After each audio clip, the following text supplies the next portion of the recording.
Once there was a beautiful princess who lived with her father in a huge palace. Although the princess was very beautiful, she was also very selfish and conceited. The princess always got her own way, and the king was often disappointed with his daughter. He was worried that she would grow into a selfish woman and that she would not be a good example to his people. One day the princess was playing in the gardens of the palace. She was playing with her favorite possession in the whole world, a golden ball. The princess loved the golden ball because it was so shiny and she could see her reflection upon its surface. She also loved the ball because it was so valuable. The princess threw the ball high into the air where the sun made it sparkle against the blue sky. Higher and higher, she threw the golden ball.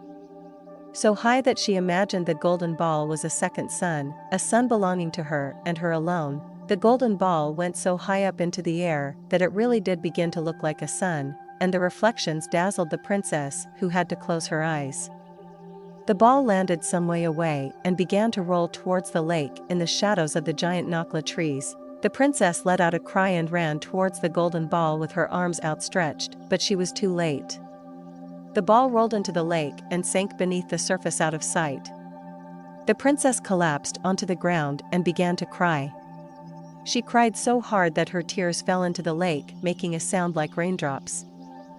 Little ripples stretched across the surface of the lake, and still the princess cried and cried. Then a small voice came out of nowhere. "Why are you crying, my princess?" The princess looked all around, but she could not see a single person near the lake. Again, the small voice asked, "Why are you crying, my princess?" When she looked down, she saw a small frog sitting on the edge of the lake with wide eyes and little webbed feet. "I have lost my golden ball and now I will never get it back." "Where have you lost it, princess?" said the little frog. "I can help you find it if it will stop your tears." The princess wiped her tears away.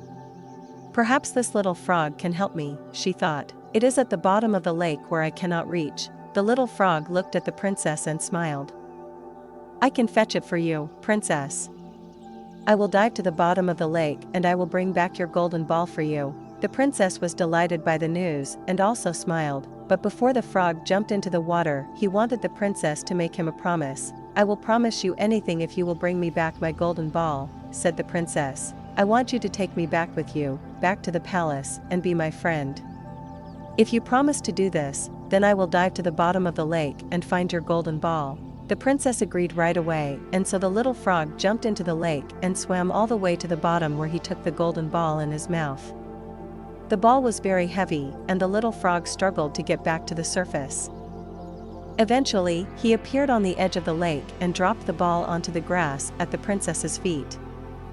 The princess took the ball and held it to her chest and laughed with glee. Then she ran towards the palace, leaving the frog behind. "Wait for me," cried the little frog. "You promised to take me with you." But the princess ignored the frog, forgetting all about her promise. All she could think about was how happy she was that she had her golden ball, and she knew it would be dinner time at the palace, and she was hungry.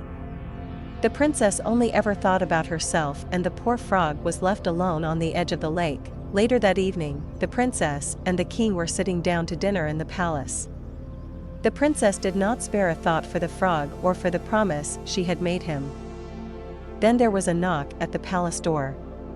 A moment later, the frog hopped into the dining hall and jumped up onto the table next to the princess. The princess was horrified and cried out, "Go away, you disgusting frog!"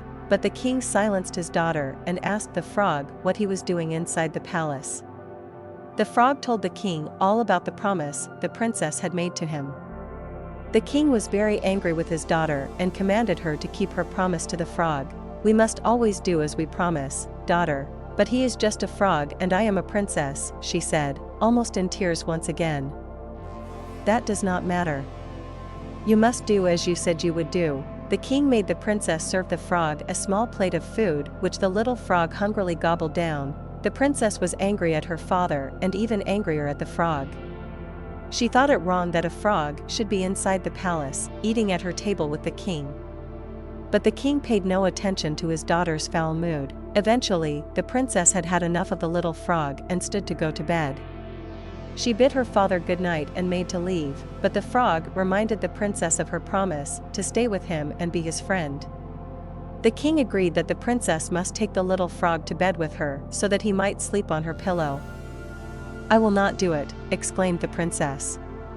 But the king insisted his daughter keep her promise. Although she did not want to, the princess knew that she must do as her father instructed.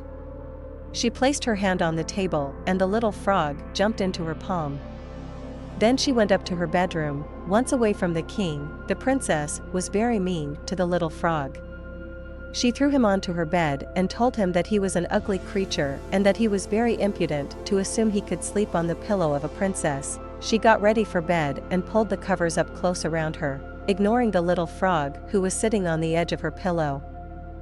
"Why do you hate me so?" asked the frog. "I did as you asked and rescued your golden ball from the bottom of the lake. All I asked in return was for you to keep your promise to be my friend." The frog lowered his head and tears escaped from his sad, wide eyes as he began to cry. "I have been living by the lake for many years, and all I wanted was to have your company. It is not a good life to be all alone with nobody to talk to." The princess was very moved by the frog's tears and her heart began to soften. Although she was a princess, and she had everything a young woman might want, she was an only child with no brothers or sisters to play with. The princess had grown up alone in the palace, and she often wished that she was able to share her time with others.